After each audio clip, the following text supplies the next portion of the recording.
വെറുതെ ഒരു ശ്രമം നടത്തിയതാ. ഭാനു ഇരിക്കൂ. പണിക്കർ സാറിനെ ഒന്ന് അറിയിക്കായിരുന്നു. അറിയിച്ചു കഴിഞ്ഞല്ലോ. ഭാനു എന്താ കരുതിയത്? മറുപടിയും വന്നു. അദ്ദേഹം വരുന്നുണ്ട്. ആ, കൂടെ ഡൽഹിയിൽ എന്റെ സുഹൃത്തായ CS ഉണ്ട്. അയാൾ നാഷണൽ TVക്ക് വേണ്ടി ഒരു പ്രോഗ്രാം തയ്യാറാക്കുന്നുണ്ട്. കേരളത്തിൽ വെച്ചാ എന്റെ ഷൂട്ടിംഗ്. ഭാനുവാ ആ പരിപാടിയുടെ ഡെമോൺസ്ട്രേഷൻ നടത്തുന്നത്. എങ്ങനെ ഇത്രയൊന്നും പെട്ടെന്ന്? എന്താ കരുതിയത് നീലകണ്ഠനെ കുറിച്ച്?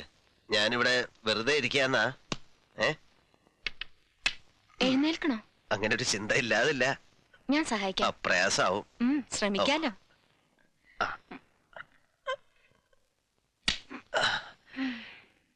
ഇനി ആ വീൽ ചെയറിനടുത്തേക്ക്.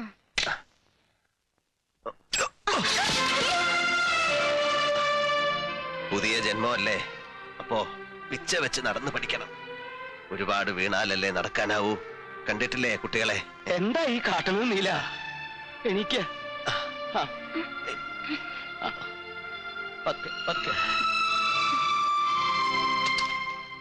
താൻ എവിടായിരുന്നു? പൊറുതി മുട്ടിയിരിക്കുക ശേഖരന്റെ ആൾക്കാരെ കൊണ്ട്. പുഴക്കരപ്പറമ്പിൽ ഒരു ഒറ്റ നാളികേരമില്ല. എന്തിനും ഇപ്പൊ അവറ്റയ്ക്ക് ധൈര്യം ഉണ്ടല്ലോ. ഇവിടെ ഉണ്ടായിരുന്നു തൂണ് പോലെ 4 എണ്ണം. സ്വന്തം തടി നോക്കി എവിടെങ്കിലും ഒളിച്ചിരിക്കാവും. അവരെ എന്തിനാ കുറ്റം പറയുന്നത്? കണ്ട കാല് തല്ലി ഓടിക്കുന്നല്ലേ അവന്റെ ഭീഷണി. ഞാനൊരു പെറ്റീഷൻ കൊടുത്താലോ എന്ന് വിചാരിക്കുക. പോലീസുകാർക്ക് ഇത്തിരി ചില്ലറ കൊടുത്താലും വേണ്ടില്ല. വേണ്ട, എന്തെങ്കിലും ആവട്ടെ. ഇനിയും വേണ്ട വഴക്കും വക്കാണോ. ഞാനെല്ലാം മറക്ക മനഃപൂർവ്വം.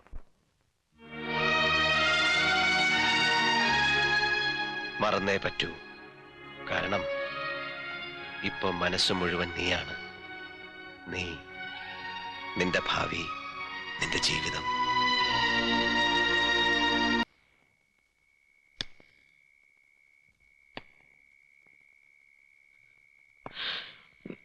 കഷ്ടകാലം വന്നപ്പോ ഞങ്ങളുടെ ഓടിപ്പോയിന്ന് കരുതല്ലേ?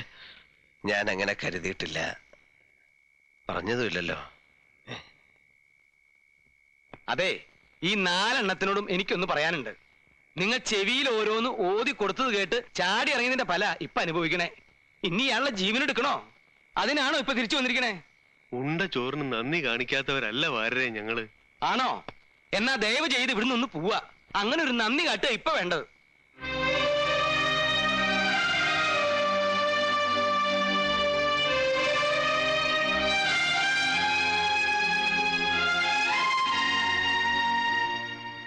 നീലം വീണപ്പോ നമ്മൾ കാവല് വേണമായിരുന്നു. തെറ്റന്നെ നമ്മൾ കാണിച്ചത്. എന്ത് ചെയ്യാനാ? ശേഖരന് പെരട്ടി ബല. എന്നാൽ എത്ര നാളാ ഇരുട്ടിന്റെ മറവറ്റി കഴിയാ? തിരിച്ചു കൊടുക്കാൻ കഴിയും പോലെ കൊടുക്കണം. എന്നാലേ നമുക്കിവിടെ ജീവിക്കാൻ പറ്റൂ.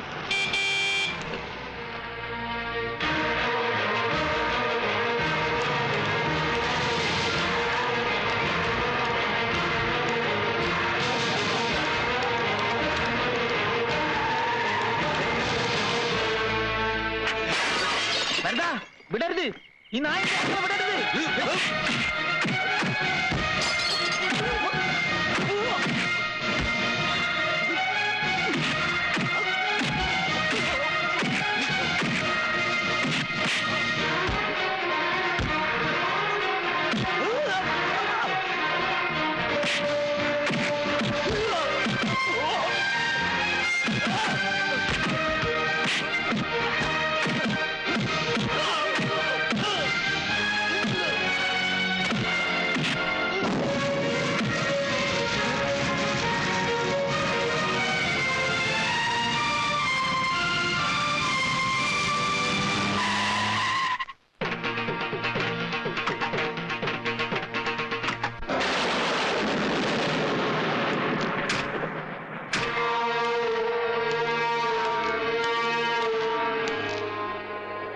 ഒരു കാറ് കത്തിയ അതെനിക്ക് പുല്ല.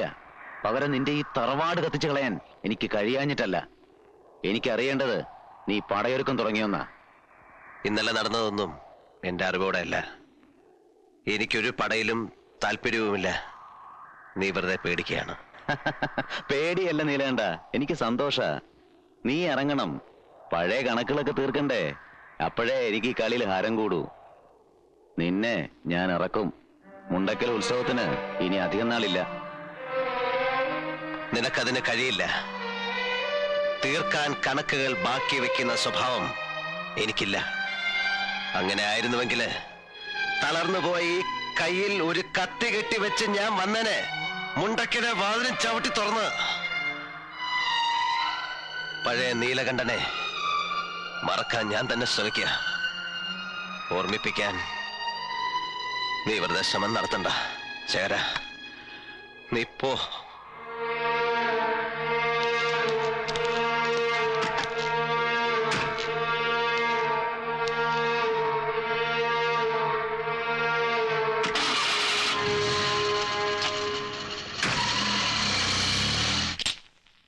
അങ്ങനെ മുണ്ടക്കല് കൊടി കയറി. കഴിഞ്ഞ കൊല്ലത്തെ ഉത്സവം ഇന്നലെ കഴിഞ്ഞ പോലുണ്ട്. ഒന്ന് നിന്നേ, നിക്കാൻ നേരമില്ല വൈദ്യല്ലേ. ഉത്സവം എത്തിയില്ലേ, എല്ലാത്തിനും കിടന്നോടെ ഞാൻ ഒരാൾ വേണ്ടേ? ഇല്ലാത്ത സഭയുണ്ടാക്കി അച്യുതം വന്നിരിക്കണതേ കാര്യങ്ങൾ ഉറപ്പിച്ച് ഒരു തീയതി നിശ്ചയിക്കാനാ. എന്താ നീ പറയണത്? ഞങ്ങൾ തമ്മിൽ പറയാനുള്ളതൊക്കെ പറഞ്ഞിട്ടുണ്ട്. ഒന്നു മാത്രം അച്ഛൻ പറഞ്ഞിട്ടുണ്ടാവില്ല. തല വെട്ടെന്ന് പറഞ്ഞാലും ഭാനു ഇതിന് സമ്മതിക്കില്ല എന്ന്. അതിന് അച്യുതേട്ടൻ അച്ഛനെ കുറ്റം പറയണ്ട. തെറ്റ് അച്ഛന്റെ അല്ല. ഭാനു, വിവരക്കേട് പറയരുത്. അച്ഛൻ നടക്കുന്നു കരുതിയതും വാക്ക് കൊടുത്തതും അതിലും വലിയ വിവരക്കേടല്ലേ? എടി അഹങ്കാരി, ആലോചിച്ച് സംസാരിക്കണം. നല്ലോണം ആലോചിച്ചിട്ടുണ്ട്. എല്ലാം. അതെ അച്ഛാ, എല്ലാം. എന്താ ഇപ്പൊ ഇവിടെ ഇറങ്ങണം ഈ നിമിഷം? അതും അറിയായിരുന്നു. ഒരു പെട്ടി ഞാൻ തയ്യാറാക്കി വെച്ചിട്ട് കുറച്ചു ദിവസമായി. എന്നാ അതെടുത്തോ, എന്നിട്ട് എവിടെ വെച്ചപ്പോ തോന്നുകൂടെ ജീവിച്ചോ. അച്ഛാ, അച്ഛൻ എന്തായി പറയണത്? കുട്ടി മിണ്ടരുത്. വേണ്ട അപ്പുമ്മേ, അവൾക്ക് ഇഷ്ടമില്ല അച്ഛാ. പിന്നെ നിർബന്ധിച്ചിട്ടെന്താ? ഇറക്കി വിടൊന്നും വേണ്ട. അച്യുതാ, ഞാനത്ര ഉളുപ്പ് കെട്ടവനൊന്നും അല്ല.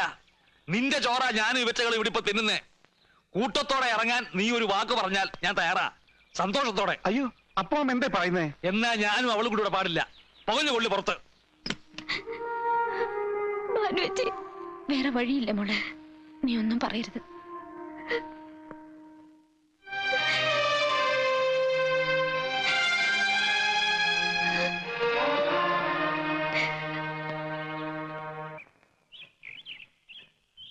അപ്പോ അത്രത്തോളായില്ലേ?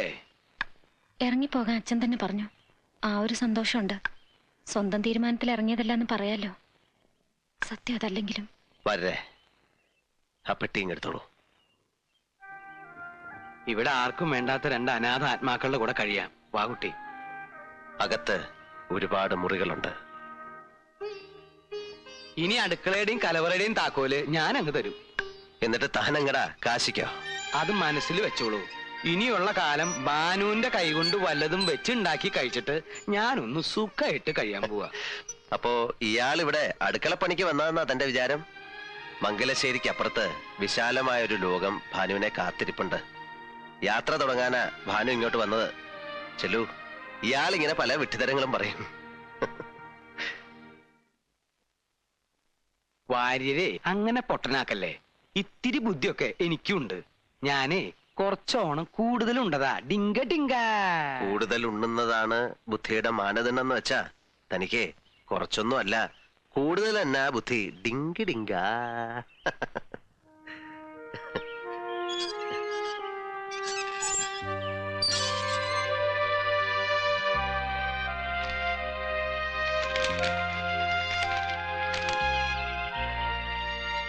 വരേ വരേ.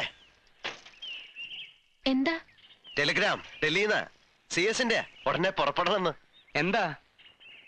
ആരുടെ കമ്പി? ഡൽഹിയിലെ ഭാനുവിന്റെ ഡാൻസ് പ്രോഗ്രാം 16-ാം തീയതി എന്ന് പറയുമ്പോ ഇങ്ങെത്തിയില്ലേ? ഇന്ന് 10 നാളെ തന്നെ പുറപ്പെടണ്ടേ? താനിപ്പൊ തന്നെ വിട്ടോളൂ. ആ. തൃശ്ശൂരോ ഷൊർണൂരോ എവിടെ വേണേലും പോയി 2 ടിക്കറ്റ് ശരിയാക്ക. ആ. തന്റെ കൂടെ ഇവളെ വിട്ടാലത് ശരിയാവോടോ? വടക്കാഞ്ചേരിക്ക് അപ്പുറത്ത് ലോകം കണ്ടില്ലാത്ത കക്ഷിയാ. 2 ടിക്കറ്റോ? അപ്പോ നീലം വരുന്നില്ലെന്നോ? ഞാനോ? ഞാൻ എന്തിനാ ഈ വടിയൊക്കെ കുത്തിപ്പിടിച്ച്? അത് ബോറാ. എന്നാ പിന്നെ ആരും പോകുന്നു കരുതണ്ട. പിന്നല്ലാതെ. വാശി പിടിക്കല്ലേ, അതിന്റെ ആവശ്യമില്ല. അതാ ഞാൻ. ആവശ്യമുണ്ട്. എവിടെയാച്ചാലും മുൻനിരയിലിരിക്കണം. എങ്കിലും ഞാൻ ചിലങ്ക കിട്ടു. എന്നാ ശരി, ഇനി അതുകൊണ്ടൊരു കുറവ് വരണ്ട. താനും എളുപ്പം ഇറങ്ങി വരേ. ഞാൻ റെഡിയല്ലേ?